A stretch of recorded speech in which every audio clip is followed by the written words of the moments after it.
Welcome to Sith Talk, brought to you by Gadakara and Lany, bringing you news from Star Wars The Old Republic and beyond. Join us now as we explore the universe and take down the Republic in a galaxy not so far away.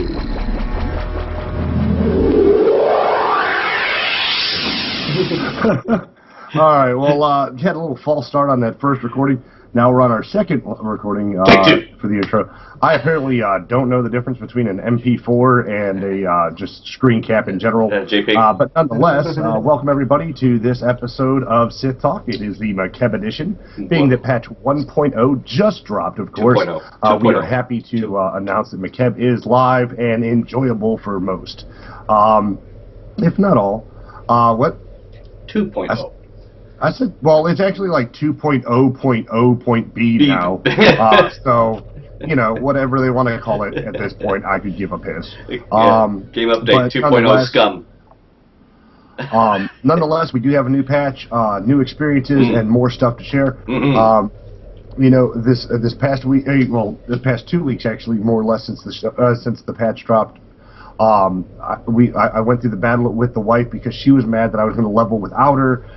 So I actually had to save a 50 to level with her.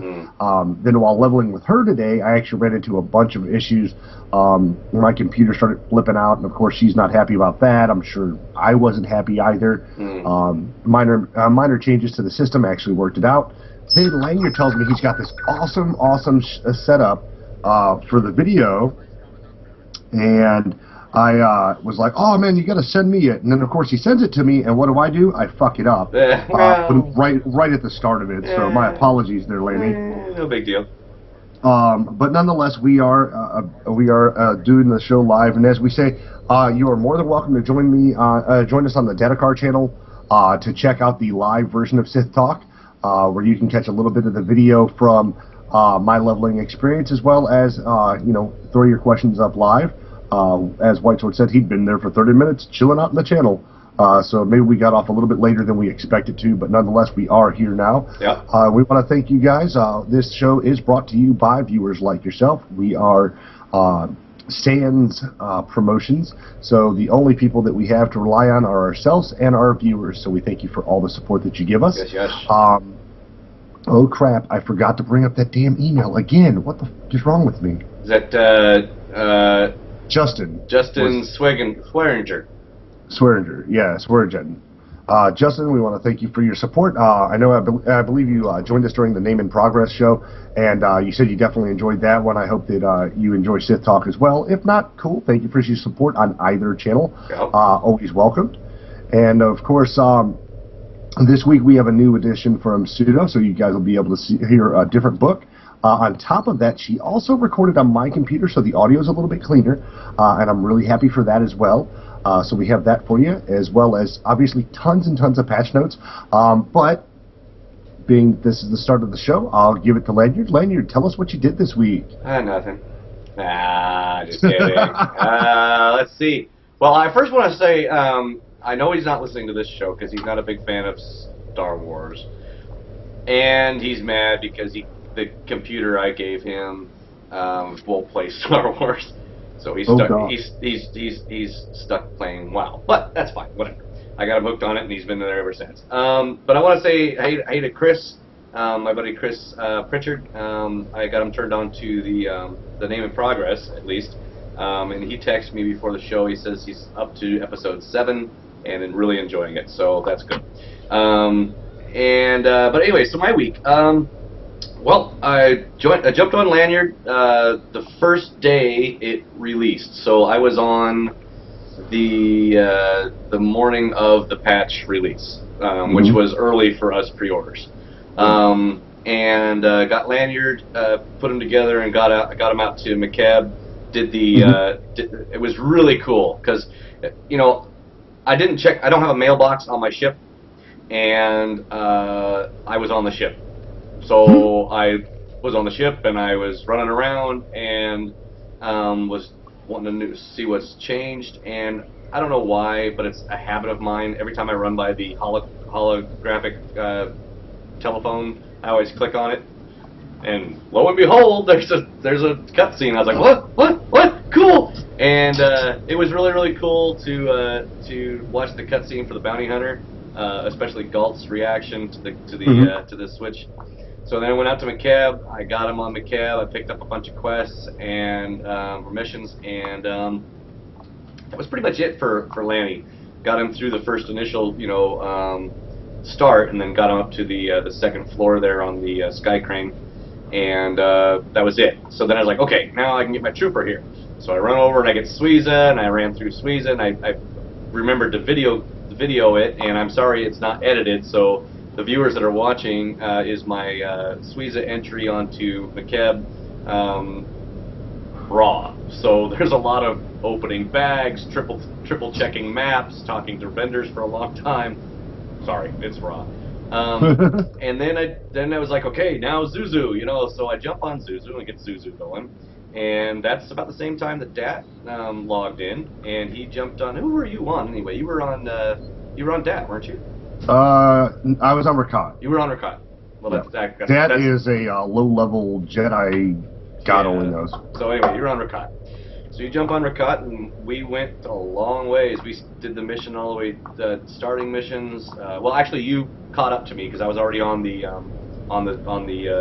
second floor there, and then you caught up to me, and then we just started doing missions together, and we ran and did a lot of fun things. We got the found the datacron near the end. It was very long. I was tired. And so I found the datacron at the very end, and we ran around trying to find it on our own, and that was fail. Finally, someone, I guess, linked you the cheat map for it, and so we figured out how to get on there. Got onto the pipe. It was my first time ever getting onto the pipe without issue. And then I fell to the side of the pipe. I didn't get on. Well, anyway, supposed to go through this little cave, jump on a pipe, then jump up onto the big pipe, and that was the hardest jump. I kept falling. I would land on a little lip along the big terracotta pipe. You would land on the lip or completely miss and fall. So after about the third or fourth time, I decided, well, screw it. I've got to fall off this thing anyway. Let's just see, where you have to land once you get on top of the pipe, so I can kind of map out where I'm going from there. And I noticed at the very edge of the pipe, there was this little crack in the pipe that kind of stuck out, just like, tiny little micron bit of it. So I figured, well, if I jump on that and catch it, then great. If I don't, then I'll fall anyway, and I got to start over because I can't jump from the ledge back up to the pipe where I'm supposed to be. So I jumped up on there and caught it right on the little switch. Tiny, which proves that not only does Zuzu have very tiny toes, but she has very strong toes, because she was just high heels lipped into that crack. And then Dat came around, and after a couple of attempts on his own, I went ahead and force pulled him over to the ledge. After the second try on that, we got the datacron, and then I proceeded to take Dad's advice and make a bunch of money pulling people up to the datacron. So, and then I was tired, so I went to bed. And that story was much better on Name and Progress because it was fresh and new, and I wasn't telling it for the second time. So, if you want to hear the better version of that story, please log in to Name and Progress 1/Podomatic and listen to that last episode. So have you gotten in? You were working on your other 50s. Did you actually end up trying to level them up, or no? Oh no. Where I ended with you is the last I got to get on there and play. I have been playing some other games to catch up for the Name of Progress and some other things that I've been wanting to do. The other day I logged in. I was on the computer. I was staring at all my little game icons, and I was like, nah.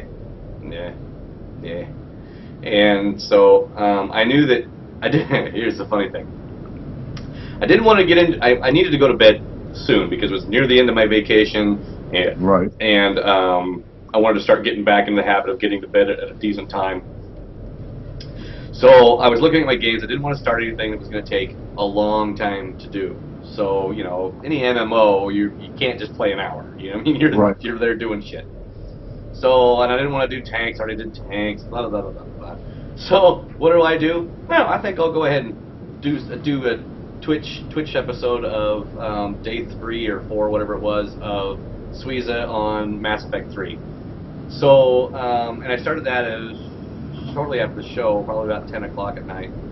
So at 6 a.m., I logged off of that. And, yeah, it was fun, though. I mean, that's the problem with Mass Effect. I just get into it, and I'm just like, it's all story, so, and I love story, so that's why I enjoy it. But that's it. No, I didn't get much more SWTOR in. I'm not going to do anything with Landry until I'm, like, super bored. He's just pretty much retired. I might go do some dailies in the 50 zone just to learn a little bit of cash, but other than that, I ain't doing nothing. I got PAPS up to level 27 before the launch, using the double XP, and then of course I got probably like 15 of those experience boost things from missions and stuff, so I can use those. I'll probably work on him a little bit more too once I get if I don't feel like running a Makeb. Right now, Makeb is well. Back then, for the pre-launch, Makeb was insane. I mean, we had what, 14 servers? Yeah. And they were all full. It's like, before it hit this week, Makeb was at 14. Although even today it was not much of a slouch. We were at 10 instances of it on our server, so I was really impressed with that. So I might not do Makeb too much for the moment. I'm not, me, people know me, I'm not a race to the top, be bored out of my mind. I'm not a race to the top, gear up so I can do the end content. I pace myself, I enjoy the game, I look around, I try to get stuck everywhere I go, and in this game, that's not that hard. So I'll probably go back and work on PAPS a little bit. I've got Narconia, she's my other newish level, low levels that I still need to work on. So, which is a operative and smuggler respectively. So, I'll get back into the game probably sometime this week. But since I'm back to work now, I can only get a few hours in a night, or an hour at night at most. So that's it, man. What'd you do? Well, obviously, pre-patch and the day of the patch for those of us who pre-ordered in time to get early access. I was playing with my wife. We were leveling on a Euro server because she found out that I was leveling a character on one. So she, of course, had to make one, which means I had to make another one. And what Euro server is that? Let's see. It's the Red Eclipse, yes. I believe, is one of them. That's the one. All right. So I've got characters on the Red Eclipse. Not very high level. I think we made it somewhere into the 20s with those characters, but not much more before they eliminated the double XP weekends. But it's helped me level a few characters on my main server, which is Party of the 5, as well as a few characters on Euro servers, which is a lot of fun. I find that some of my viewers really enjoy watching the wife and I and our exploits through the game, and as she does pretty much like you do to me every time we play together. Oops, I pulled. Whoops, aggro. Hey, I think I'm stuck here. Yeah. And people get a kick out of that. There's also been many compliments because of the fact that a lot of guys apparently have trouble finding girls at game, which I don't understand. However, I do have a coworker that is in somewhat of the same situation. Do you see my girlfriend here anymore? You can enjoy being hanging out with. I guess it's kind of hard. I blame my first surgery for having to trying to have kids on the fact that my wife games. It happened completely by accident in World of Warcraft. But nonetheless, she plays SWTOR with me. So a couple nights a week we do the leveling with wifey segments.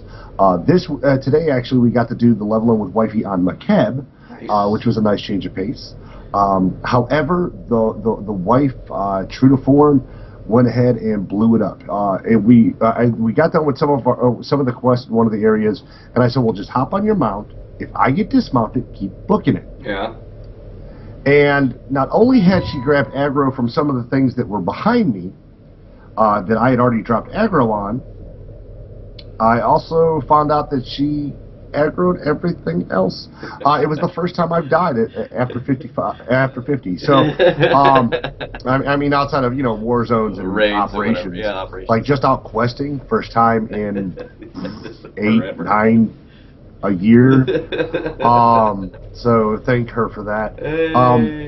But I'm like, holy shit, because I knew things were dropping aggro because they were running back, but somehow they picked up on her when she got into battle.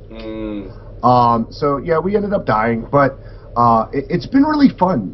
Playing on Rakat, we were burning through things so fast I didn't even think about how long it was taking the quest. Right. Because I'm now leveling my healer with her tank. It's taking considerably longer to burn things down than I would have liked. Right. Which does piss me off, but well, it gives me a chance to enjoy it. Plus, all the mistakes you and I made running around doing the quest and trying to figure out what quest worked how, were swiftly taken care of because we'd already made those mistakes. Right. The DNA thing wasn't an hour and a half long ordeal then. Right. So it wasn't like I'm running around for 4 hours between 3 buildings going, "Where's this damn DNA sample?" Right. I'm just like, honey, walk behind, follow me through these buildings and let me know if you get credit lights for up. this. Yeah. So as soon as the icon lit up, of course, I go, honey, did you get that? Yeah, okay. Did you get this one? Oh, okay. So we were able to burn through those a lot quicker. Nice. Oddly enough, unlike you and me in our experience on Makeb, my wife and I are both evil on these characters. So technically, we only fight so far as to find out who gets to give the dirty order.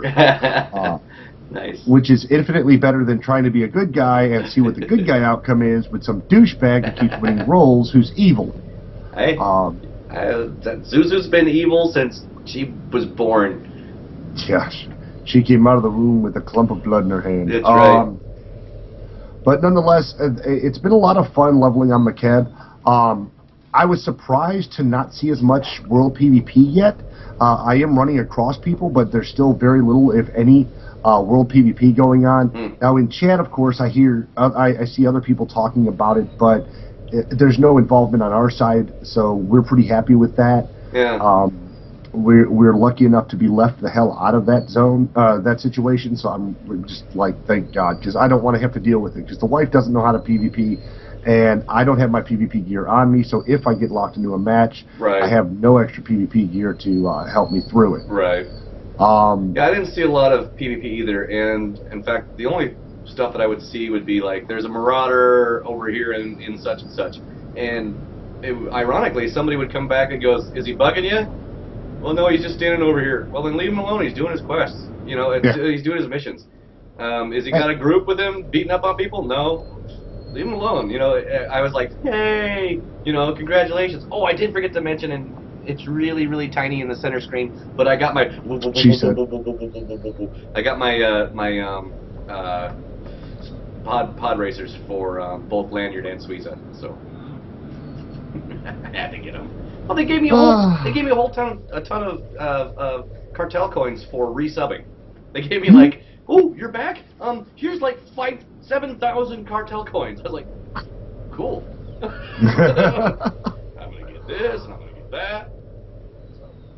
But it has been fun. I'm really glad that I haven't had to swap out any of my gear. I did find out that Naga was a little less geared than Rakat, possibly. So I was able to use some of those planetary commendations, as they're now called, to get some upgrades for her, patch-wise, as far as mods and armorings and things. Man, I thought she was your bottom bitch. I thought she was the top dog. No, she was lesser geared than Rakat. Really? Rakat is still my main. Naga is just there for easy stories to run ops and stuff with. Okay. Because it's so much easier to just get into an op as a DPS than it is to do, or easier to do it as a healer than it is DPS. Although I do occasionally flip specs on Rakat and carry the extra healing gear just in case. Yeah. And that was one other thing. They changed some of the talents. And we're not going to cover all those in the news, so I wanted to touch base on on a spell I got recently. I don't remember its exact name, but basically it's a shield that heals me. It keeps me from being locked down, it keeps me from being damaged to a certain amount, and it heals me for a minute amount over a period of time. because it's a channel cast. The problem I have with it is it looks like I'm inside of a big purple testicle. Oh, it's the bubble? Yes. You can't attack, you can't do anything, it's a channel. You're just standing there with your hands above your head, hoping to God you don't die. I think it also removes damage over time. I think it removes dots. I think. Yeah. Or something. But yeah, I've got it on Zuzu, and I had to use it a couple times because I was in some shit with some people that were stupid, and I was like, okay, well, I hit this, and yeah, you just stand there, big bubble, and you can't do anything, but you lose aggro, okay, so everything runs away from you. You heal over time, and I think it removes a specific type of dot. I can't remember, but it's an oh shit. Is what it is. It's the Paladin oh shit bubble. You know, it's just too bad you can't bubble and QT. Yeah. Well, it's frustrating to me because I don't like anything. I mean, it's a protective item, and I get that, but to not be able to do anything while it's, I thought it was going to be just an additional sphere. You know, so you would have your static barrier, and then you would have this.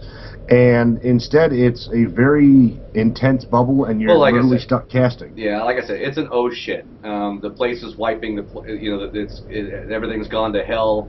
You know, you hit that bubble, you get your health back, and then maybe you'll be able to save the freaking party. But you know, it's an oh shit bubble, is what it is.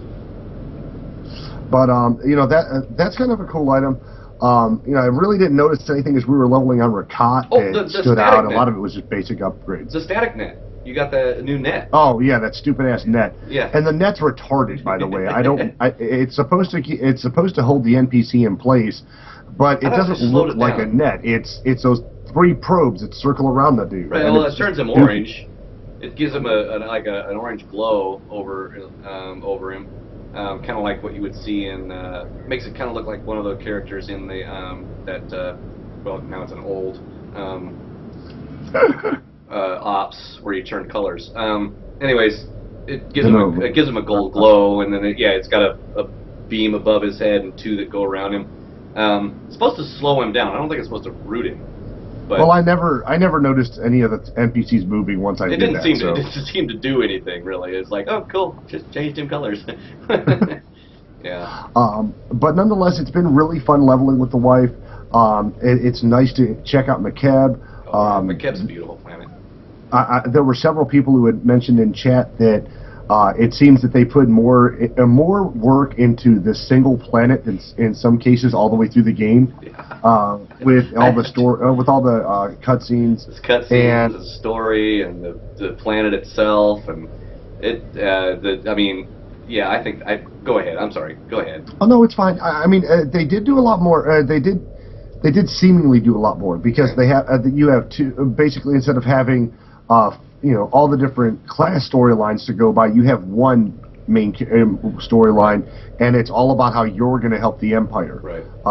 And that's the way they said it would be after 50 was it was your role in changing the Empire or making it successful, however you look at it. And looking at it the way from what I've played, it's very interesting. I was kind of tweaked, and I still think it's a bug because the wife was on Benson. And they're letting you flirt with this Sith dude. Yeah. And, that's just, if that's the case, then why can't, Nagajalokia flirt with I think what they're doing is they've there's a lot of speculation on the forums about, this is their way of placating the same-sex issue? Right, the same-sex issue. And they did say that they were going to look into doing it. So I think what they've done is I think this is kind of like its test phase, you might say. Do people, because you don't have any more conversations with your companions, which piss me off. Now they say they're going to be adding more near the end of the as the year goes on, that they're going to be adding more missions with your companions. I'm not too happy that everything bumped up. Your skills bumped up to 450. You got more points to put in your talent trees. You gained 5 levels. You've got a whole new planet. You've got a huge op system, and you can't do anything with your companions. Your companions are still nothing. It's kind of like what WoW did with, we're changing the entire game except for anything that has to do with PC. It's like, why? You know, you might as well. So, I mean, that kind of irritates me. So I think what this is so you can flirt with the NPCs on here. I haven't gotten anywhere as far as, like, any romanticisms. I haven't gotten any that far, as far, because I know that in earlier stages you could romanticize with some of the NPC mission givers. Suiza, however, is totally stoked, because Suiza's always been kind of an anti-guy. She's, you know, kind of a girl, and so so she finally got to flirt with another chick, and it was like, oh, this is great, this is interesting, this is cool. So she was flirting with her, and I think I still have to go back and get missions from her. So I'll have to see how this story goes. But I think it's a test phase. See how people like it, if they accept it, not necessarily accept it. What's the word I'm looking for? I guess accept it in the world of Star Wars, in the game Star Wars. See if there's any response to it, how receptive people are to it, and then or if it people works, even notice. Right? Or if people even notice. I mean, if I hadn't have said anything, you would have flirted with the dude and been like, okay, cool. Well, actually, you did anyway. Yeah. But, well, I didn't pay attention to the name. and the first, I did the same thing. It was like, flirt, okay, yeah, flirt, and then he responds. I was like, wait, escape, and I went back to the very beginning of the cutscene, the conversation, and yeah. listened, and because she says, I'm so and so, the director of such and such. He's so and so, your military advisor, and then at the very end it says military advisor so and so says, and then you flirt. I'm like, oh, okay, now if you pay attention, you won't get caught like that. Thank God they have escape, because see, like in Mass Effect 3, if you fuck up, that's what you got. You're just like, shit, I just missed the shower scene.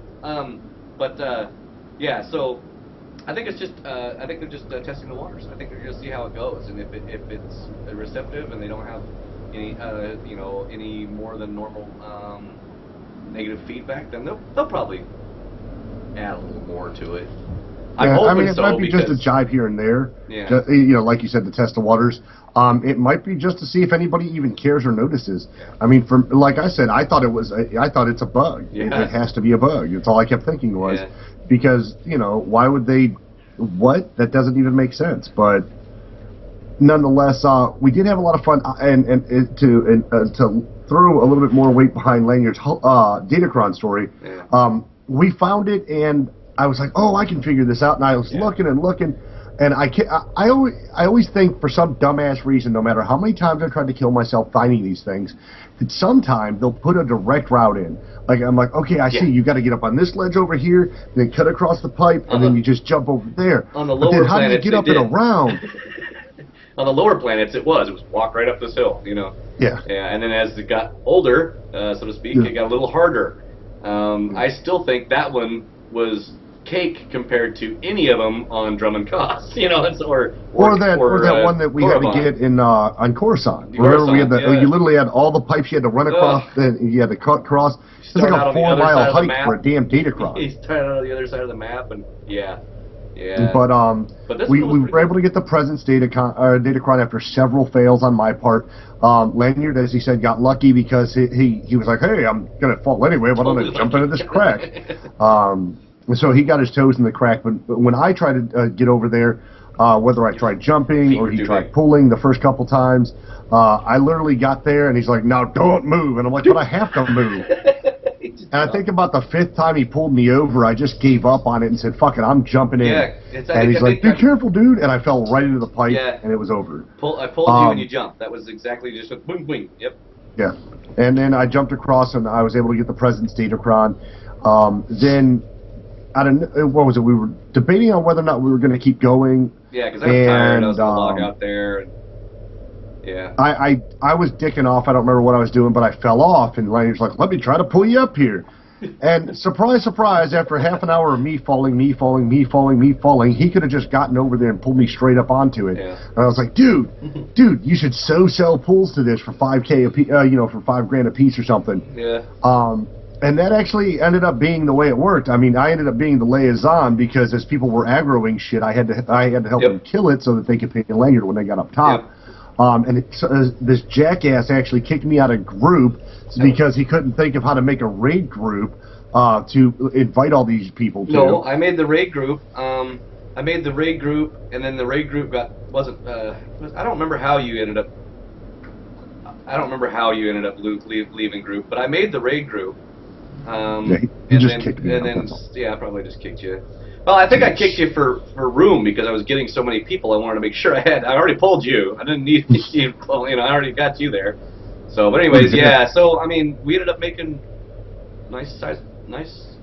Yeah, I got about 65K for 65, the split for what he made, and it was cool. I mean, after that, he's like, oh, but I'm so close to leveling, but I want to stay up here so I can make more money. So Rakat, being the good bounty hunter he is, goes and fetches every NPC that we can find a pull until he finally levels. That's right. I forgot about that part. Yeah, Lanyard gets to level at 53, and I'm there with an ass hair's width of space left on my bar. But I was like, fine, you know what, dude, we'll just call it a night and be done with it. Yeah. So we ended up doing that instead. So he got to 53, I was at 52. Yep, today the wife and I got to 51 each respectively, and working on 52. But we do have quite a bit of news to cover. Even though we condensed the damn patch notes, we still have a huge amount to cover. So what we're going to do, guys, is we're going to cut into Sudo first, and then we'll bring you all the news. All right, well, go to Sudo. Indeed. Hello everyone, this is Sudo, your galactic librarian, picking back up with Star Wars Lost Tribe of the Sith, Paragon, Chapter 1, 4985 BBY. The water was as warm as it was every day, streaming from the marble slot high on the wall down onto Sila's body. There had been no refresher, no modern conveniences for the Sith stranded on Kesh for 15 standard years, but they had learned to live with what they had. The glistening droplets of meltwater clinging to her brown skin had come from a glacier half a continent away. Kashari UVAC flyers, their beasts laden with massive kegs, had ferried the water from that faraway place to the Sith's mountain retreat. Rooftop attendants heated the water to her exact specifications, channeling it through a system thoroughly cleansed daily for mildew and other pollutants. Below, Sila meticulously raked at her wrist with pumice brought from the foot of the Cecil Spire, kilometers away. Kashari artists had crafted the stones into pleasing shapes for her. The natives were more interested in appearance than function, but in this they had an ally. Sila looked with her usual disdain at the stall constructed for her personal use by her Sith brethren immediately after she moved into Commander Corson's chambers. The place was more a temple than a home. Well, she couldn't have everything, not here. 15 years, that's what it was by the Kashari calendar too, although who could trust that? She stepped dripping from the shower, wondering where the time had gone. Not to her body. She saw in the colossal mirror. Working glass was another thing the Kashari were good at. Twice a mother and living on a food suited for farm animals back home, and yet Sila looked as fit as she ever had. It had taken work, but time was one thing she had.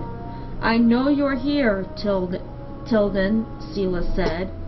Tilden Ka, her Kashari attendant, always stayed out of sight from the mirror, never remembering she could sense him through the force. Now he stood by the doorway, averting his large opal eyes and presenting a robe in his shaken hands. 15 years hasn't changed him either, Sila thought, with a silent chortle as she snatched the robe. But why shouldn't he look? All that drab purple skin, to call it lavender was flattery, and white hair, the color of age and uselessness. If Kashari had found other Kashari beautiful before, it was only because they hadn't yet seen the Sith. and besides, it was Tilden's job to worship her. One of the younger high priests of the Kashari faith, which recognized Sela and her fellow Sith as ancient deities from the heavens. Tilden lived to follow her everywhere. She rather enjoyed torturing him like this in the mornings. She was the sacrilege that started his day. Your son is hunting with the riders until tonight, he said. Your daughter is in Tav with the educators your people sent. Fine, fine, she said, discarding the gown he had set out in favor of uprighter one. Get to something important. Milliday is expected in the ward this afternoon for the reviewing, he said, looking up from his parchment. Finding her fully dressed and standing before the great window, he smiled gently. Otherwise, you are at leisure. Alright, everyone, that's it for this week. Continuation of Chapter 1, Paragon, in 2 weeks.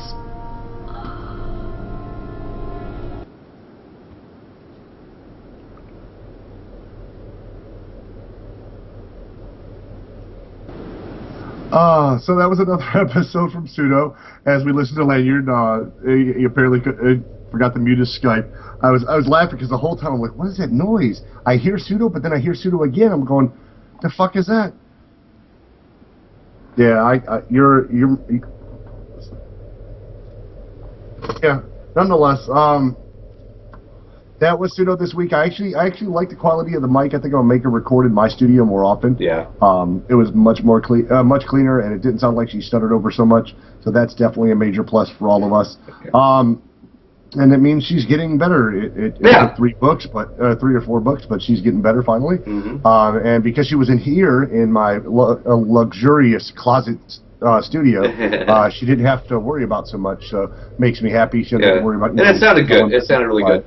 It sounded really good. So I'm proud of her for that. But we do have news. So, Lanyard, let's cue that newsreel. Here's your galactic news. Look what you missed while you were sleeping.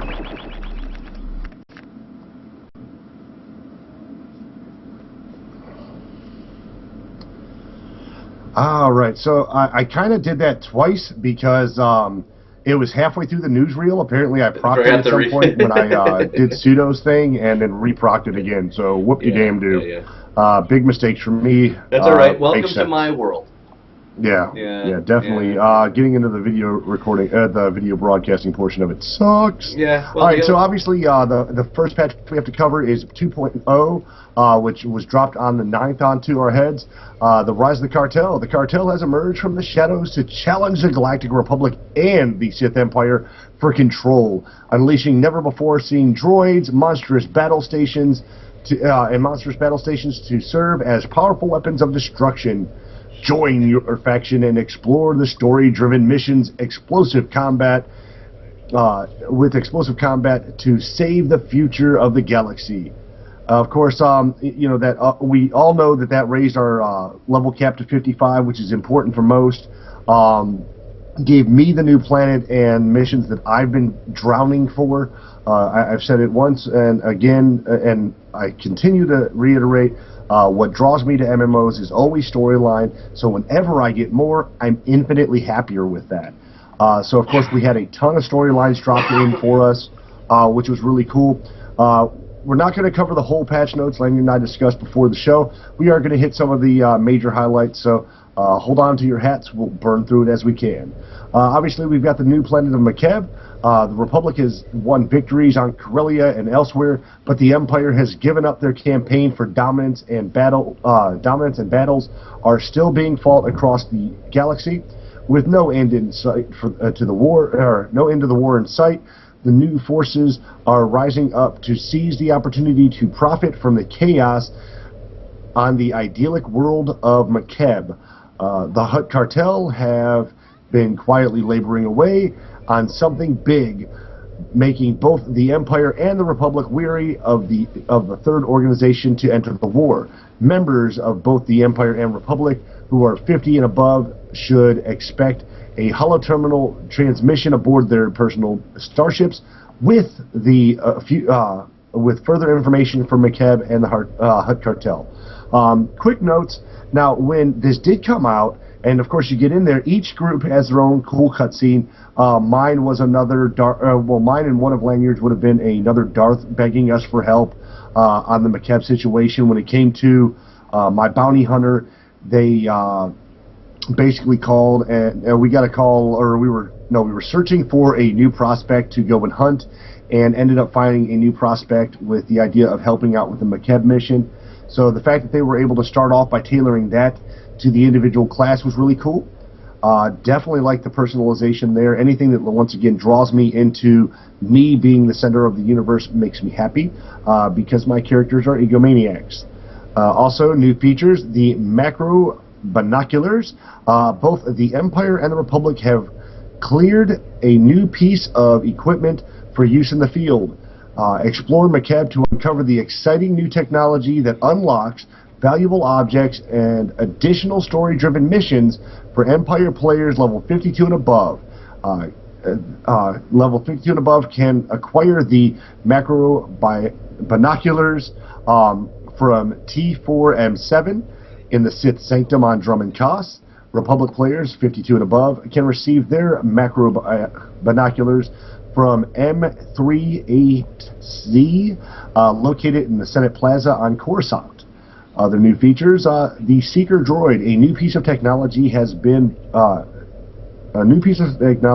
both Republic and Imperial treasure hunters flocking to the unlikely sites on planets across the galaxy. By using the Seeker Droids, players can uncover highly desirable hidden items, treasures, and unique artifacts. Seeker Droids are available to all characters who are 52 and above. Imperial characters can get their Seeker Droid from Z13C in the Sith Sanctum on Drummond Koss. And Republic players can pick their Seeker Droids up from BB6G in the Senate Plaza on Coruscant. The Seeker Droid kind of reminds me a lot of what WoW did. I believe it was with archaeology on World of Warcraft. Yeah. I mean, they both kind of sound similar. One just has the option of having story-driven missions, which, you know, for an alcoholic like myself, should drag out this expansion quite a bit for me. To go a little bit further into the patch notes, and son of a bitch, you piece of crap. Did you break it? There we go. I got it. No, I didn't. My cursor was a little too far over when I went to click on the screen to recognize it. Yeah. All right. So other 2.0 highlights. Other 2.0 highlights. Obviously, we've got the new Scum and Villainy operation. Excuse me. Scum and Villainy is a new operation which takes place on the outer rim world of Darvanus, where mysterious forces are gathering an army of warlords and mercenaries. This operation is available at level 55 in 4 difficulties and contains 7 bosses with lockouts. It can be accessed from the Zeist Shadow, depending on how you want to pronounce it. I'm pretty sure I always say Zeist. Or the Gav Dragoon on the Imperial and Republic fleets. New feature is the achievements, which I actually really enjoy. They're although fun. some of the achievements are very organic. It's shit you would have had to do any damn way. So it's kind of nice to know, hey, I killed 150 of this, or I killed a bunch of these guys. Yeah. And a couple of them were really odd, and I wasn't able to unlock with the wife because people were killing the party goers, which was what I was hoping to do to unlock an achievement. Oh, yeah, we got that achievement by like, whoa, that's kind of cool. Yeah, we were just running around killing stuff because you had a hard-on for killing anything you moved. And, I'm evil, I'm supposed to. Right. And, you know, I went around killing every animal, every droid, if it was bipedal or quadrupedal, I killed it. Yep. If it was red above the head and wasn't going to initiate PvP, I was all about doing it. Yeah, okay. Let's see, there's also new hard mode flashpoints. Hard mode is now available for the following flashpoints at level 55. Aethys Katamimu, Hammer Station, and Mandalorian Raiders. So some of the ones that we had as hard modes at 50 are now hard modes at 55. When I get to 55, I'll give my review of that, but I can't imagine it being too much worse, unless they completely change the boss fights or the story, in which case, wow. Yeah. Other new features, priority mission terminals. The daily mission terminal on the fleet has been replaced with a priority mission terminal. The priority mission terminal provides daily, weekly, and introductory missions for high priority activities such as flashpoints, group finder, war zones, and other repeatable content. So it's just all in one spot. Exactly. No 15, no running around to 15 different little checkpoints to pick up most of your stuffs. Also, there is, obviously, with a new expansion comes a new tier of gear. The new, more powerful gear is available from Flashpoint, Operations, and War Zones at level 55. Additionally, many commendation types have been consolidated and simplified. See the items section for more details. Also, players who are not in a guild, who are in a guild now receive an additional 5% to all experience gains. So if you were not in a guild or felt no reason to be part of a guild, now there's a reason. Now you have a reason. They're forcing you to be pseudo-social.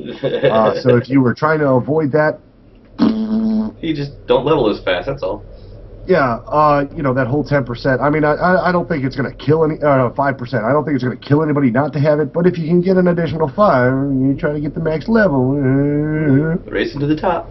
Exactly. And let's see. I do believe I agreed to do the new items in the cartel, but nothing beyond that. Right. New items in the cartel. It says a new armor set is available within the cartel market. The Extricator's War Suit is a collection of adaptive gear with no modifications. This armor suit is available to any class. And you're gone. Where the hell did that go? Uvu disappeared. Yep. Okay. Interesting. And it says you're not even online. That's even better. Yep, Uvu just ran close. Nice sauce. Alright, let me get that. And while we're dealing with that little impedance, and I'll pray to God it gets into the right spot. Don't forget to remute your mic. Oh my God, technical difficulties, baby. Can I get some more? Alright, let's see, did I get it right that time? Nope, slightly off. See, I just maxed the screen. It makes it easier. Well, I've got like 9 extra things. Yeah, I know. I still want to get a third monitor. That'll work. Alright, so additionally, let's see, a new bundle is available on the cartel market. That bundle, it says, new bundle available on the cartel market. The Going Places Basic Bundle offers a selection of items and unlocks to help increase player mobility. The bundle allows players to improve their movement throughout the universe. No definite details there. Wait, below that it says, big surprise, I gotta start reading this shit before I record.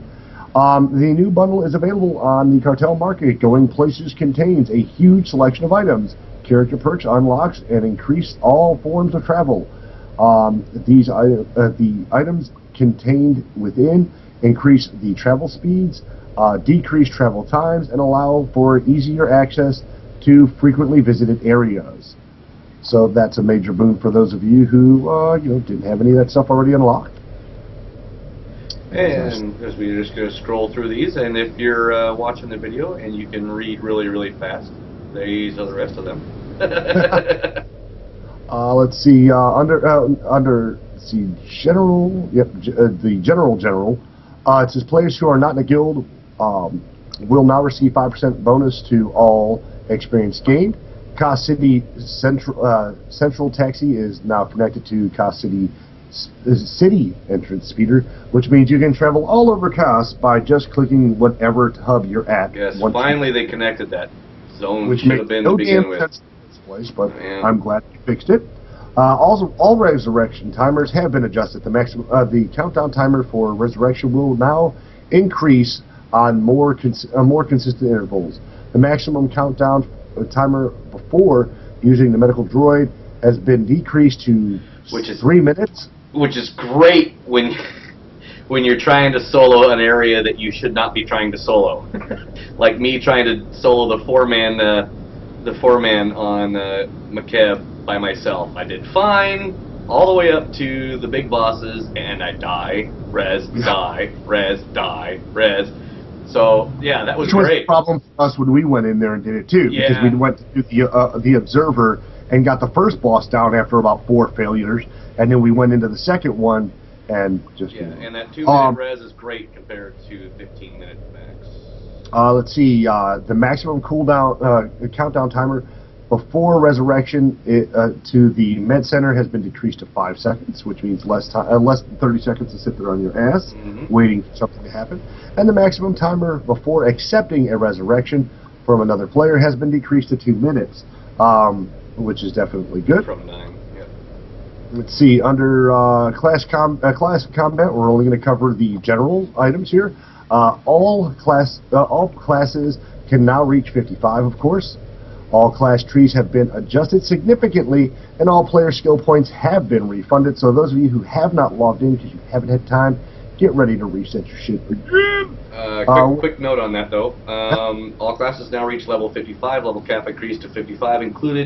Is included with the purchase of digital expansion Rise of the Hutt Cartel. So if you're still a freebie player and you did not buy that, you are stuck at 50. Yeah, and I mean, there's no reason not to. It's $10. As a free-to-play player, it's 20. Oh, is it? Yes, as a premium or premium or preferred player, it was $10 to reserve it.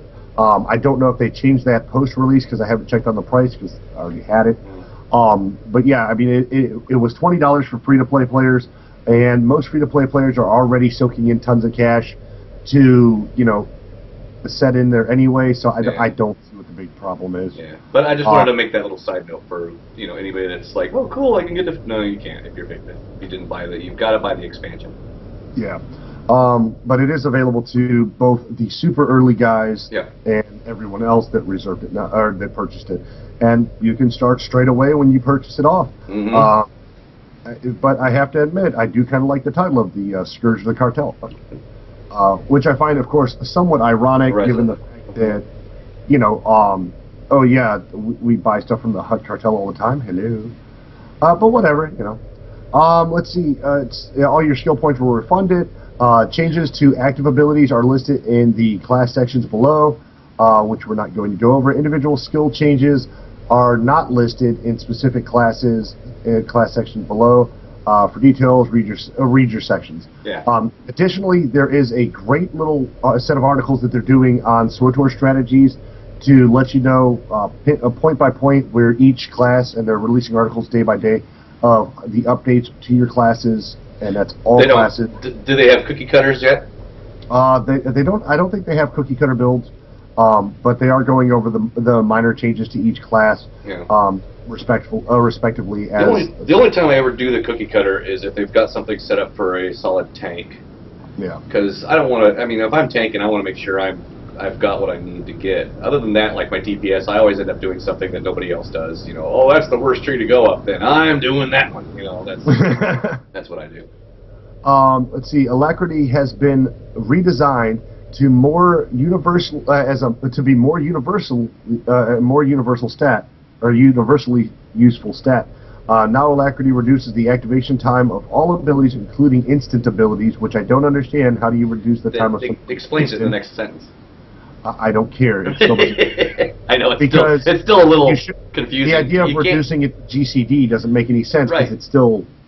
That just means if you had an instant ability, you could just sit there, click, click, click. Yeah, if it's an instant ability, I should just be able to hold the button down now. Right. And now it should be channeled. Yeah, or something. Yeah. That would be awesome. If such an ability is reduced below the global cooldown is reduced as well.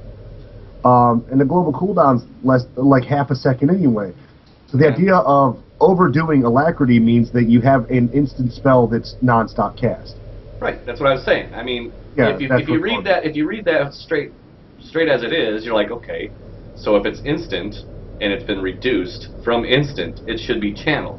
So if I'm trying to think of an instant cast. Well, I know that if I have a proc on my lightning tree, I can hit chain lightning will be instant. So if it's procced and now it's instant, I should hit chain lightning and hold the button and just sit there and constantly just zap 5 people in one shot until I run out of juice. I'm sure that'll get adjusted. That would be freaking awesome, actually, in PvP. Alacrity now also increases resource regeneration for all classes by the same amount that it increases the ability activation speed. So that's saying that you will regenerate force or rage or energy faster because of alacrity, which means everyone will be socketing alacrity. Great.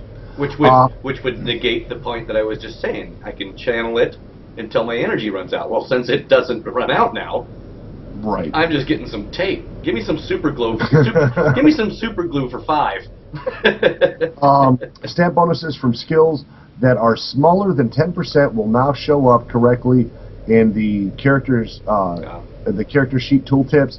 Abilities whose cooldowns are not a whole number will now list their cooldown to the nearest decimal point, i.e. 16.5. Abilities whose cooldown are a whole number will not be affected, i.e. 17 will read 17, not 17.0. The global cooldown will now reset and trigger appropriately when the ability with a cast time becomes an instant due to the ability or skill effects, which was your chain lightning example. My procs, yeah, your procs. Moving the same moment or moving the same moment. Put at stance. Put at between moving and the. That'll make more sense. What? Put the word at. Moving at the same time, a stance or cell or ammo or charge cast finishes will no longer deactivate the effect of the stance cell. Yeah, you're right. It makes more sense. I think the same guy that wrote Star Wars wrote these. Nobody talks this way. Let's see. Personal shield generators are now effective against all attacks and deal energy or kinetic damage rather than direct weapon attacks. And that is the end of general. And then we scroll through the hundreds of class changes. Basically, if you have a character, your stats have changed.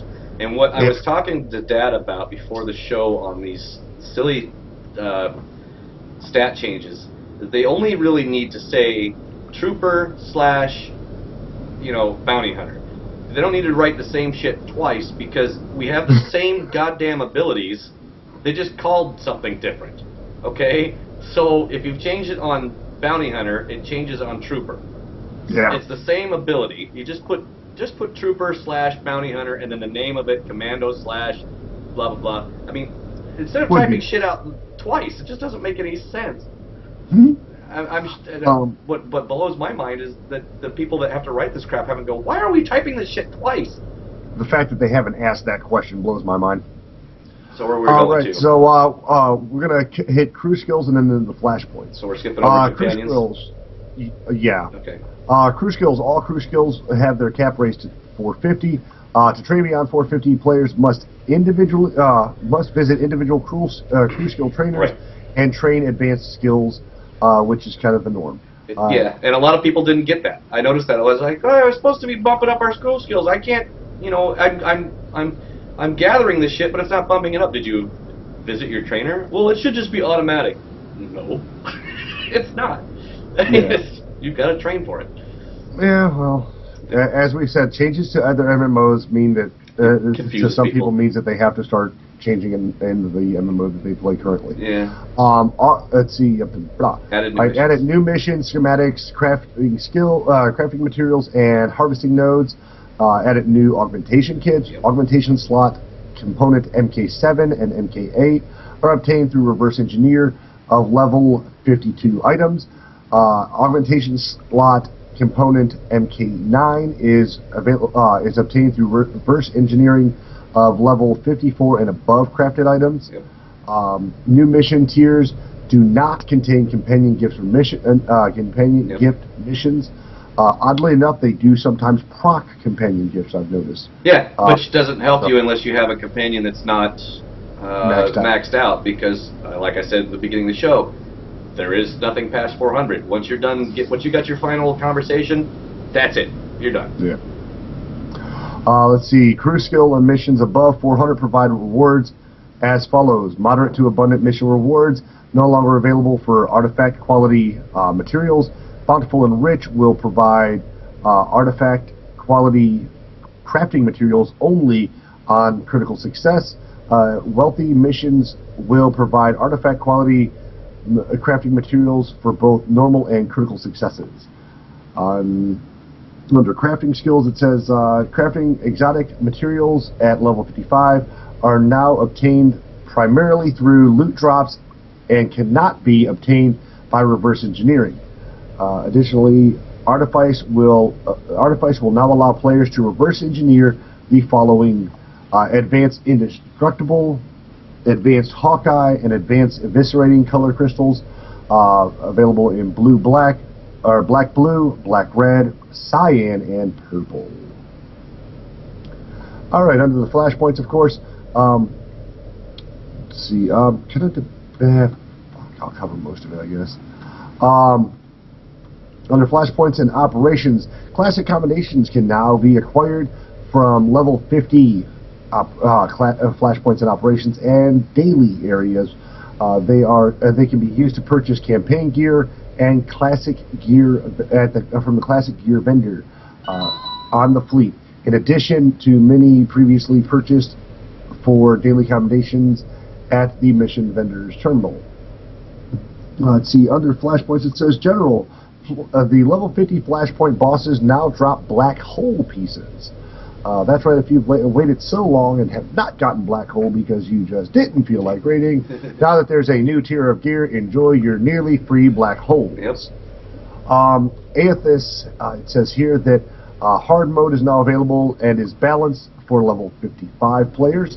Players will no longer be prevented from using Force Leap on the Alchemical Shrieker. Okay, I'll go with your pronunciation. Alchemical Shrieker, although that doesn't sound right at all. Or Shrieker. That'd be Shrieker. Too. It's a Shrieker. Alchemical Shrieker, at the entrance of the tomb. I'm trying to think. Aethys. No longer be prevented from using Force Leap on Alchemical Striker while at the entrance to the tomb. Okay. Alright. Ketamimu, hard mode is now available and is balanced for 55s. Hammer Station, the same.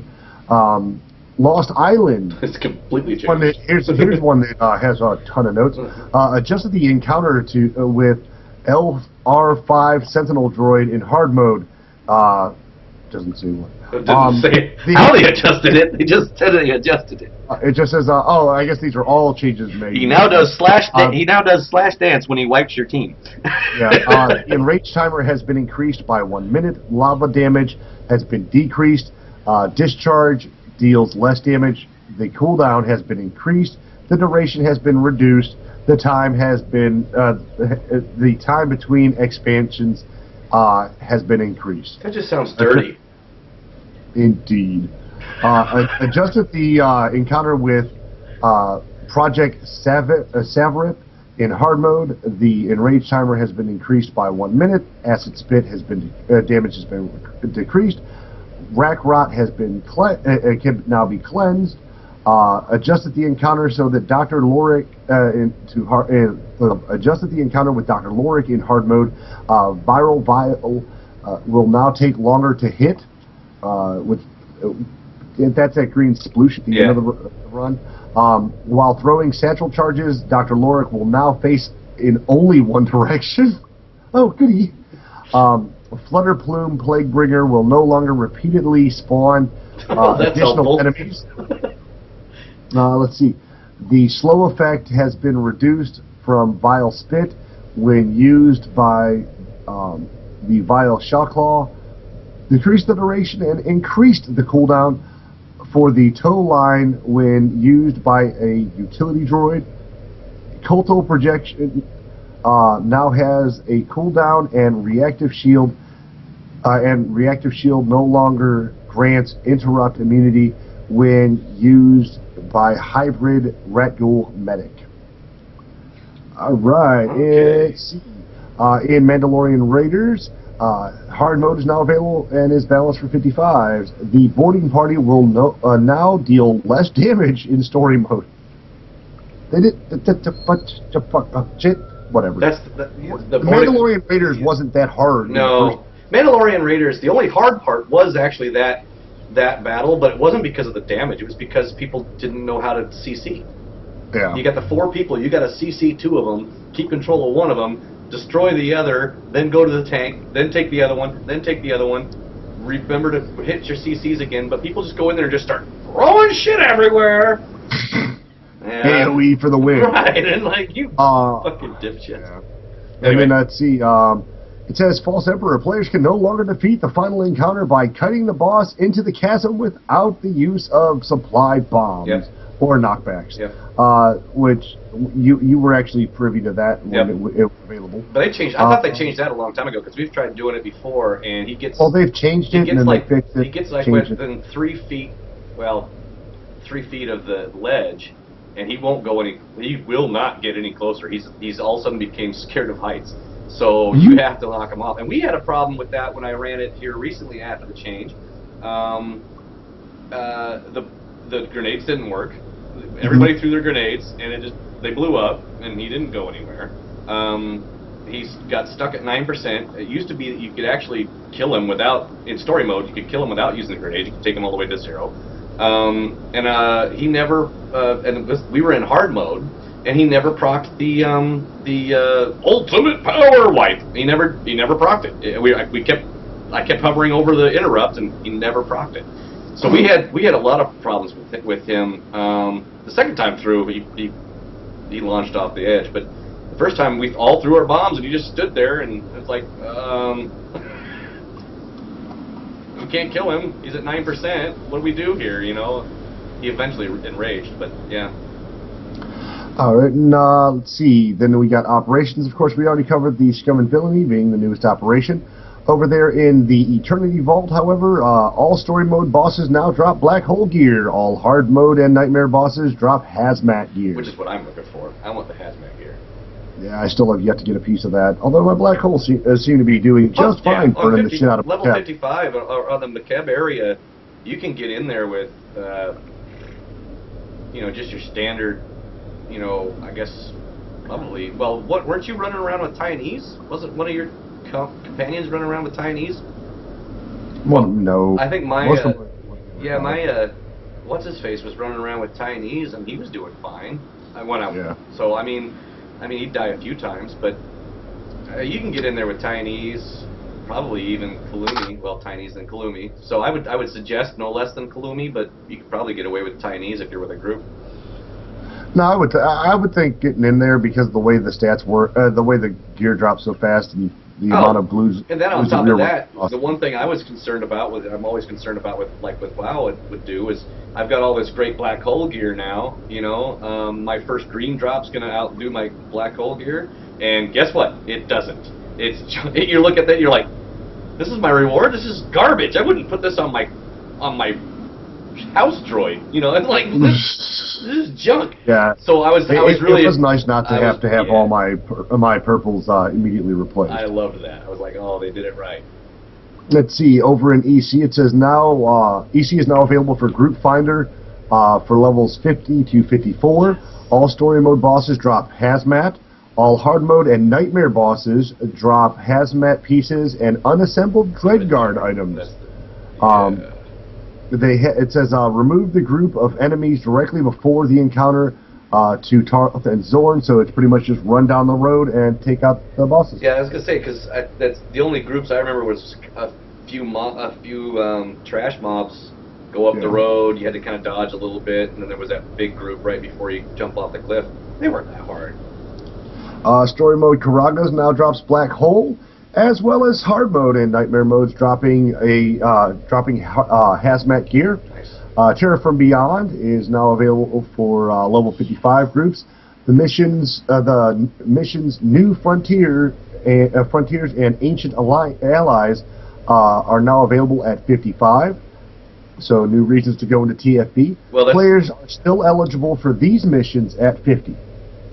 Right. So those are the missions New Frontiers and Ancient Allies, wasn't that the ones that you got to get in to go into TFP at Right, level but 50? they would only be available and appropriate for level 50. Now they've adjusted it so it's available and appropriate for both. So, and then of course players are still eligible for these missions at level 50. So in other words, you can still get them at level 50, but they are marked as a level 55. Gotcha. Let's see. All difficulty modes. All difficulty modes have been rebalanced to provide proper challenge and reward at level 55. Chests in the operation have been replaced by enemies that drop special loot, covert observers, and brutal invaders. Loot drops have been updated for level 55. The Arcanan items will now drop in story mode, and Underworld items will now drop in hard mode. Wow. And I actually like that because just running off to the side to find a chest that no one knew was there was kind of a joke. I like the idea of having to go in there and actually find something for a change of pace, for a reason, or find an NPC for a reason. That's some pretty good gear too. Those pretty good items. Let's see what else. I am going to cover the basery of items and economy. Okay. So under items and economy, obviously we have a new set of gear available at the supplies and combat training wings of each fleet. Relics have a chance to proc damage. Relics that have a chance to proc damage will no longer break a character out of stealth upon triggering. That's helpful. The Hyrulti Scrapper Speeder now has a new icon, and extracted level 51 plus armor modifications of artifact quality and higher now become bound to the type of gear. Yeah. Which is the way it should be. Yeah, that was kind of annoying too, because I pulled a bunch of gear out of a set, and I wanted to upgrade. Now I upgraded Zuzu's stuff, and I pulled all this stuff out of it, and I was like, okay, I can pass this on to my my companion, and I was like, well, he needs armor in his boots. So I go to slip it over there, and I kept saying denied, and of course I have all my warnings way up on top of the screen. Yeah. So I finally looked up to see what it was saying, and it's like, this is only for boots. And then when I highlighted over, it was like, yeah, this is only for chest piece. I'm trying to put it in the boots. It won't. I was like, God damn it! So I had to pull the ones out of the chest piece that I put in there before, spending more money. But yeah, so make sure you're paying attention to that, because it's annoying. And the following, of course, reiterates some of those statements. The set bonuses can be extracted from a shell by removing the armoring mod. The armoring mods are armoring mods are not applied to any items. They retain the extracted set bonus. So if you put them in something, you carry the set bonus over to whatever you want to wear. So if you're wearing modifiables, you actually get set bonus with modifiables, which is actually the first time I think that's been worked into a game. Yeah, they've said they wanted to try to doing that, and it looks like they figured it out. Now I haven't checked on Lany, because I took all of my stuff out of his set because I didn't like the table legs sticking out of my back, and moved it over to that gray gear. I didn't check to see if the stats moved over, and I think I did that before the change, so I might have to pull them out and put them back in. I don't know, which again costs more money, but. That's awesome. I think that's great, but it's only on the armoring piece. So if you pull a mod out, it doesn't bring it with the mod or the enhancement. It's only on the armoring piece, and of course the armoring piece has to go from head to head, glove to glove, so on and so forth. So yeah. And then of course set bonuses have changed. Check your gear for that. All right. Now one thing I did want to hit was commendations. As it said earlier, all commendations have been somewhat changed. Basic commendations, elite commendations, ultimate commendations can now be earned from content at level 51 through 55. These commendation types can be used to purchase increasingly more powerful gear at level 55. Basic gear vendor will prepare you for content at 55. The elite gear vendor will prepare you for operations at 55, and the ultimate gear vendor will prepare you for the most challenging operation bosses in the galaxy. So that does kind of give you an idea of what type of gear you need to get into what. Yeah. Just help. And I know the tooltip is in there for the for each one of the group finders, so that's definitely a plus. Commendations for individual planets have been converted into a single planetary commendation type. Vendors that previously traded items for specific planet commendations now trade the same items for planetary commendations. So no matter what planet you're on, you earn the exact same commendations. Yep. So if you decided to be haphazard, you could save your commendations for 2 or 3 planets to purchase something on the next planet. But there is a little bit of an issue with that, and I will get to here in the next note. It says weekly limits are now enforced on commendation gains, and certain commendation types players will not be able to obtain any commendations beyond the weekly limit displayed in the currency window. The limit is reset on a weekly schedule that corresponds with the weekly operation lockout schedule. The limits are as follow. Planetary commendations are unlimited weekly but have a maximum of 50. If you have over 50 currently, that's good for you. But if you are over that and spend any, if you're over it and you pick up any while questing or missioning, you are SOL. You are not going to pick up any additional ones. It hits 50 and stays there. Once you get to the 50 the 50 amount, you're done. You don't pick up any more. And that's So in other words, like when we logged in and you had hundreds of them across planets, it would say 175 of 50 max. You're like, cool, that's awesome. But then if you gather another one, it says it went into your bank, but it doesn't say 176. It just stays at 175. And it's not an escrow. It stays at whatever the number it is. Just like when you hit 50. Once you spent them down to 50 and under, then you can start under 50. Then you can start picking them up again. But once you're at 50, after that, you're pretty much tapped. So that's which I think is kind of asinine. It's encouraging to spend them. Right. Well, it's encouraging you to spend them, yes. But I think 50 is a bad number because you can't even fill a full set out with 50. Well, you can start buying little this and that, which is really good. And I'd rather people buy little items here and there as opposed to buying, trying to save them all for months on end, or for planets on end, and then buying all these armorings and mods when you get the top level and you're in your modifiables. You know what I mean? Yeah. I don't know. But nonetheless, additionally, there is classic combinations. You have a weekly maximum of 200, and a personal maximum of, a weekly maximum of 200, and a personal max of 400. Basic commendations are 300 weekly, 600 maximum. Elite comms are 200 weekly and 400 maximum. And ultimate commendations, which are from your high-end rating, are 150 weekly and 300 maximum. So just enough to start buying a couple of pieces. One piece but at a time, basically. Not sale. And it makes sense because you want to buy gear as you're progressing. You don't want to wait until you have enough to buy the whole set and then buy the whole set. Unless that's your pleasure, I guess. But they're making sure that you pick up pieces and aid your rating group or whatever pug you end up getting into. Yeah. Oh, I don't know. It says it in here. Go ahead. Yeah. Tiny's crystals have been converted to the new planetary commendations type as a 2-to-1 ratio, and no longer will drop from any other content thing. Those are finally gone. And you got fucked. So you're losing one. So basically, if you had 300 of them, you now have 150. Well, and you know what though? Crystals weren't able to be used for pretty much anything anyway. So I was buying the boxes just like you, but still, it's just like you got screwed. I mean, you got 150 of them, and they're going to take half of them for themselves. They were giving those things out like candy from a guy driving a flag. But still, you got screwed. Daily Taiwanese, Kalomi, and Black Hole commendations have been converted to classic comms. Mission and loot that previously awarded these commendations will now award classic commendations instead. Daily Taiwanese, Kalumi, Black Hole commendations in your inventory have been converted to classic commendations. This one's kind of crazy. This one's where you really get fucked. Taiwanese commendations are 6-to-1. Kalumi 4-to-1, Dailies 4-to-1, and Black Hole 1-to-1. Right. So respectively, each one of those represented a different tier. So it is somewhat reasonable. Well, see, like I was on one of my characters that I was at 50, and she really was I was really working on getting enough dailies to daily comms to get some of like the speeder, the expensive stuff. So I had a whole bunch of them in there that I was saving. I was busting my ass with her to get these dailies so I could go get that pink speeder because Suiza wears pink. She's got to have a pink speeder. So I had almost enough to get that damn speeder, and then they did this.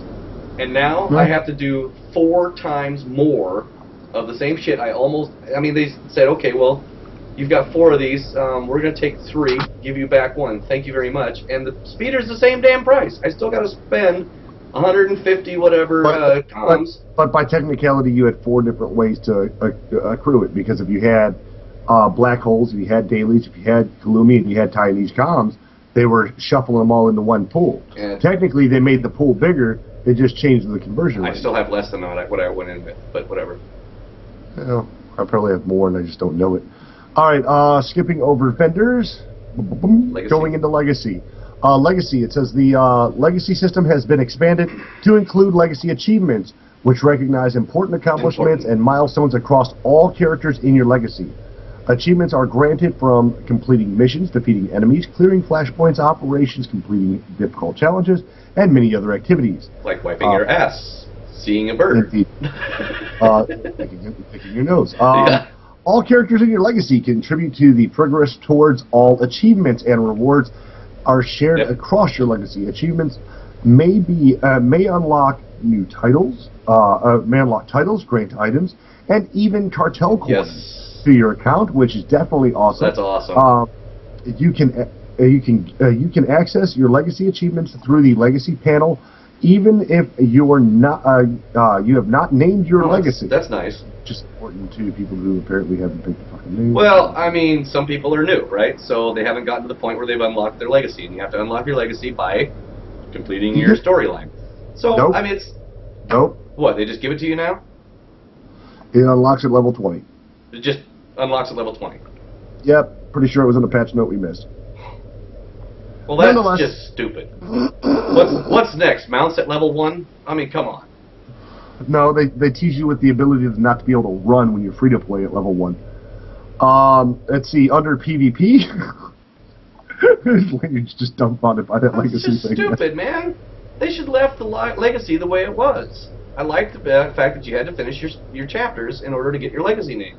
Yeah. Now it's just like, make a character... You hit level 20 and it's over, yeah. I mean, your Legacy is unlocked. I liked it because it gave me my Legacy title on my European character, but... Still, man, that's just... Yeah. Under PvP, there is a couple one section that I'm really happy to see, but we'll get to that in a minute. It says, General, players can now exchange 40 Warzone comms for planetary commendations at the PvP vendor. We'll give you 1. I don't see the ratio, but nonetheless, you can give up 40 comms for planetary comms at the PvP vendor.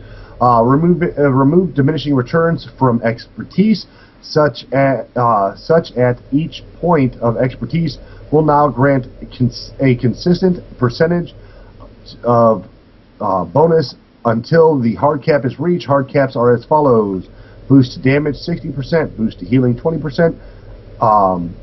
Damage reduction 37.5, and PvP trauma has been increased to 35% up from 30. What do you look confused about? I just was going to read that again, because occasionally I do still PvP. Of course, they keep throwing me in Hutt Ball or that damn spaceship one, but remove diminishing returns from expertise such that each point of expertise will now grant a consistent percentage of... Oh, so, okay. I didn't know... Just shows you how much I have PvP. I did not know expertise had a diminishing return, so... Oh, it's a stat. It would be like every other one.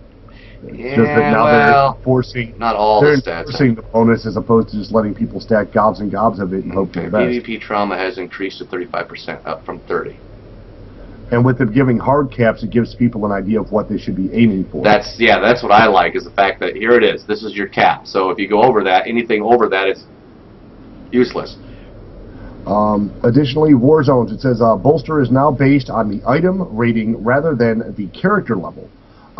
That meaning that the gear that you have, as we'll state here in a minute, the gear that you have will reflect your abilities more than your character's level will. So it basically removes the idea that I'll just PvP in the same shit I've been wearing since level 10 because my stats are bumped up because of the gear, because of my level, not because of my gear. Right. That'll ought to make Lone happy. That'll make almost everybody happy. Recruit level gear is no longer available, as players will be automatically bolstered to the level of the item power if they do not meet it naturally. So if you're in gear that is not would be less appropriate, But within reason, I would guess within a certain percentage, you'll be boosted up a little bit. Players will now be separated into three level brackets. This is what makes me happy. From normal Warzone play, 10 to 29, 30 to 54, and level 55. Ranked Warzones now require level 55. I like the idea of breaking it down because this reduces the amount of differences in abilities. With the difference in hard caps, helps out. Yeah, I guess. Yeah, 10 to 29 though seems a little big. 30 to 54 as well. I would think maybe if you're going to do that. Well, I don't know. It depends on how fast. Well, if you look at the amount of abilities you get between 10 and 29, not so much. It's not drastic. So between 30 and 30 to 54 is pretty drastic. Yeah, we'll see. I'll have to test that one out. We'll see how it goes. Yeah. Drag the wife in the war zones. I tricked her the last time, or one of the times we played together. She's like, "Why don't you go ahead and throw us in the queue?" So I did. Yeah, you got to be more specific, hon. Yeah. What do you mean? Let's see, and of course they said made adjustments to balance Warzone types that players will see when queuing. So it should be more equally spanning over what you end up getting queued for as opposed to non-stop queuing for the exact same shit. Look, Lany, they brought up Void Star while you were talking about it. Void Stars, it says Void Star spawn doors will no longer be active for defenders in the reactor and cargo room if attackers have not activated the bridge or have brought down the shields. This will allow defenders to prepare at the doors before the attackers have access to the area. In other words, which means be able to drop the bridge and not have anybody there. People will actually be able to defend for a change of pace. Right. In other words, it's instead of sitting there because they busted through the front door and you died during that point, or you're dead in that point, and they spawned you in the next spawn part, which is in the next room, and you have to sit there and watch as they come across because you can't help your team out because not only did you just get out of the spawn, now you've been in spawn for 45 seconds, which I have counted is how long the fucking countdown is. 45 seconds, you're stuck in that spawn. Now you get out. And your other team is getting destroyed. Well, and you have to sit there and wait for them to bring the bridge over, or in the other room where you sit there and wait for them to drop the shields because you can't do anything. You can't, I don't know. We'll see how that works too. I know because inevitably I get stuck in Void Star and I hate it with the 1.5 second bomb placement and the 4.5 bomb removal. It's it takes them 30 seconds to get through. It takes them less time. I've been in a Void Star where I died at the first door.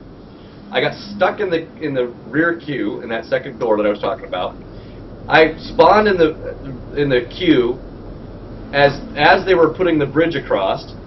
I watched them cross the bridge, destroy our team, go through the second door while I was still in the fucking spawn. Okay, get spawned out. Now I'm running to try to catch up to my team. Get to the other side. They've dropped the shield and they're placing the bomb on the second door, and it was like less than a minute. They got through all freaking things because they've made Void Star so stupid easy to get through. I hate it. It's just like, why am I even here? Just stand here in the spawn zone and wait for it to be over. Let's see, under UI it says new options have been added to Operation, Party, and Player and target frames to resize buffs and debuffs. This is great for healers. This is always good for healers or people trying to watch to see what their stacks look like. Yeah. That being our tanks. Most of our DPS don't care. They just run around with their hands. AoE. Yeah. And let's see, the Operation frames now also now have the option for adding a space between party members to allow room for larger buff and debuff sizes. Cast bars will no longer incorrectly cut off the bottom of text.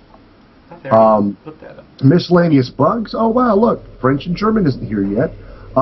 Various typos and mistakes in mission and codex text have been corrected for all languages. So they screwed us all up this time. And looping ambient sounds will now properly play while in range to hear them. And that's not true. Now, the reason why what that is that's like some random NPC talking about the Hutts being jerks. It's just too, and you can hear it when you come up on them, and they're just having a little conversation. And as you get further away, you're supposed to, they're supposed to. Yeah, I was, I had caught one of those conversations on the way to my ship. Was on my ship flying through space and heard the rest of the conversation. So obviously that's not fixed yet. So anyway. In patch 2.0.0a, it says pending missions that were unable to be opened before game update 2.0 will now function as intended, and corrected an issue that could cause a crash to desktop directly after clicking play, which I can imagine was really annoying, although I've had more crashes since the newest patch dropped. Anyway, alright, and then oh yeah, of course, do that, you piece of crap. I didn't even click on anything that took me to the patch. 2.0.0b, Artifice reverse engineering certain color crystals will no longer provide an error message. Advanced crew skill training window is no longer required to reverse engineer a color crystal of any type. PvP says, note for more details about these changes, please visit this post. The effect of bolster on empty item slots has been decreased, so apparently people were going in naked and getting bonuses. Another phone. Let's see. Due to itemization changes, expertise has been removed from all war hero and elite war hero pieces except for the color crystals. Once again, you can view the post at as far as the notes go on your own time. But that is the end of the news. I'll be pissed off if this thing doesn't stop fucking up on me. Stop it. Quit. Just quit. I said quit. That's all right. I screwed up too. Oh, I didn't. Well, I was trying to remove my patch notes window, and I ended up removing my face, which a lot of people would be okay with, but. But I mean, I'm interested now to see what the PvP is because I haven't been. The big deal right now for me is just leveling up. So the fact that there's been so many changes to PvP makes me interested in kind of wanting to get into PvP. It still sucks. And since I'm leveling up, technically, I can get with those scrubby level 30s until they decimate them. So that'd be so cool. But no, it's interesting to see the changes that they've made. I'm glad that they're making sure that people are wearing gear because before they released that invisible gear, a lot of people were going into PvP because they were getting basically cycled up because of the fact that they weren't leveled to 55 and coming in half naked. Everybody on our server knows that there were 2 or 3 Republic soldiers that would come in as troopers without a chest piece on and just decimating people, and it didn't make sense because they had no gear. Right. They were naked. And now they'll decimate people because they have that Invisigear. Yeah, well, at least I'll know that they had to have gear on. You know what that Invisigear? It's okay for me. It's useless. I mean, I don't have any tunes. I want to run around showing off my chest. Okay, and not only that, it always drops on my female tunes anyway, and that gigantic freaking bandage that they wrap the girls up in is it's just ugly as sin. So I have it, right? I'm like, okay, well, I'll sell it. Vendors don't want this. You telling me that I just got this crap, I don't want it, and I can't sell it? Okay, well then I will reverse engineer it. Cannot be reverse engineered. Can't sell it, can't reverse engineer it. Okay, well hey dude, I'm giving you the auction house. You tried it out. I'm gonna give you this shirt. You can't trade this item. I'll put it in the auction house. You cannot sell this item. Thanks for this garbage that I don't really want or ever want to use. So it's like destroy item. I'm surprised it doesn't. Are you sure you want to destroy this? What the fuck else am I gonna do with it? It's like I can't. No, I would like to lay it down in front of my house as a invisible doormat. I mean, it's completely freaking useless. I don't like it. It's stupid. I don't know. I think I'd like an invisible doormat. That'd be kind of epic. So I ended up putting it on. I think Zuzu's smuggler healer person, ops healer person, whatever. He's a pistol shooter healer, and so he's a real scrawny little guy. And I put it on him and then put all the stats in. I'm like, there, he can run around topless. He's the one that talks a little, I don't know, flourish. Yeah, so it actually kind of works pretty well. It's like, yeah, that works. You guys running around? Yes, I know. It's okay. It's what he does. That's all right. But so far I'm pretty happy with Makeb. I do think it was an oddly designed world to be nice about it, just because of the way that the world's completely cracked to hell up. Yeah. And I want to try getting that strength now that guy put that out as a challenge. But the strength Datacron looks ridiculously hard to get, and I'm really happy I don't have a character that needs it, because I don't. So that's there. Landry with I guess. No, I'm thinking Wild Tank. Never mind. Landry would be the only person that would need it, and yeah, he ain't getting off the couch, man. Yeah, I mean, I would love to get in to do some PvP on some of my lobies, just to see how it compares. And now that technically Rakat is a lobby, again, maybe I could do that on him as a healer, or jump in on Naga in her healing PvP gear. The only problem that I have with it currently is, and it's probably because of the fact that there's so many people in Makeb, is the fact that it is intermittently laggy. I don't know if it's the game or the servers or something else that I'm not aware of, because my computer runs fine with everything else, so I don't see why it would run harshly on that. But options are options. But that's it, man. Makeb is pretty awesome. If you haven't gotten there, get there. If you're debating on it as a free-to-player, spend the $20. If you're debating on it as a former sub, resub and buy it for $10. You know how you were saying in NIP that Name in Progress that it looked like a Tim Burton world. Tim Burton world. I don't think Tim Burton. I think more Dr. Seuss. Well, once again, you'd have to know the reference that I was using from Psychonauts. Okay. If there was a world in Psychonauts where you'd be walking straight, and then the world would go this way. Then your camera would have to pan and tilt. Oh, okay. So you'd be walking up on your side on one, and then you'd be walking, slanted on the other. Gotcha. You'd walk up to the top of a road, and then it would drop straight down. Gotcha. And that's the way Makeb is. The one thing I don't understand is they're talking about Makeb's tearing itself apart. It's going to implode if we get this last bit of power. But by the mission line alone, we're supposed to be harvesting all of this crap, no matter what. Right. But they're dailies on this planet. Right. So when do we stop stealing the ore that's killing the planet? Well, that's like to stabilize it long enough to be able to utilize it. The mission where it says, the planet core is unstable and falling apart, and we've got to stop mining this crap. So the first thing they send us out to do is go turn on the mine and just start digging into the core. Huh? Okay, isn't that kind of what we're not trying to do? And then they say, we need you to go into the core. Wait, no, hold on. Even as a bad guy, even as a bad girl, I was like, that doesn't sound like a good idea. But, and that's the only thing that throws me off. But I have to agree with most of the people that I've heard talk in chat. I'm really impressed with what they've done with the cutscenes. Yes. Really impressed with the way the world works. That's good. I am not at all impressed with the pathing for travel points, because there's something like 20 travel points when you first get to Makeb, and if it wasn't for that little green light, you'd never know where the hell to go. Well, imagine trying to get to these places.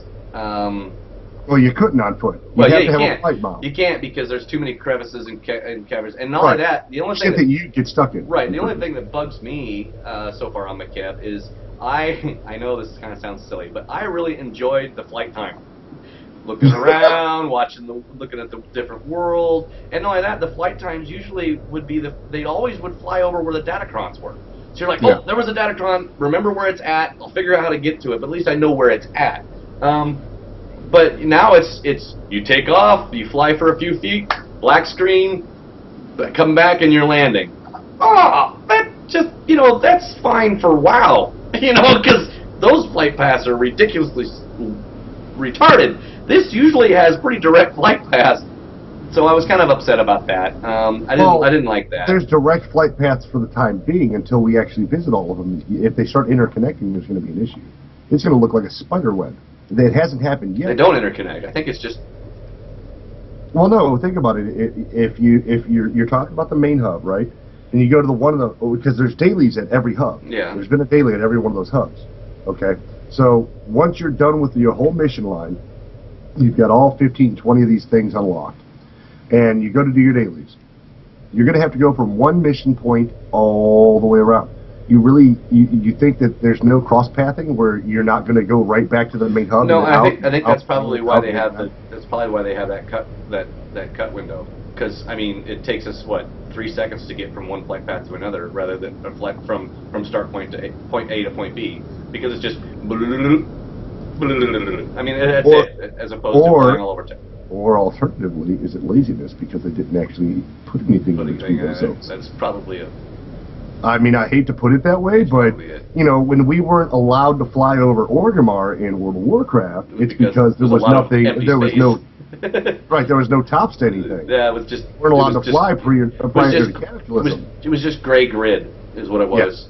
I've made several campfires up there. I mean, you know, it